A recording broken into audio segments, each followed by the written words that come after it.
Pengin mo na ako 2K. Bawas mo muna sa allowance mo. Need ko lang eh. Kung magbibigay ka, magbigay ka. Hindi obra yung Diyos mo sa akin. Tsaka huwag mo nga pinananakot sa akin yung mga bagay na hindi ko naman pinaniniwalaan. Bobo ka ba?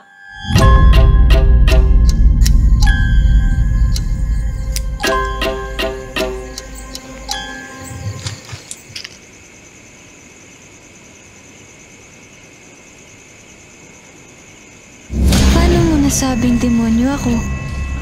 Diba, ang matatalino raw, hindi naniniwala sa demonyo. Lalo na sa Diyos.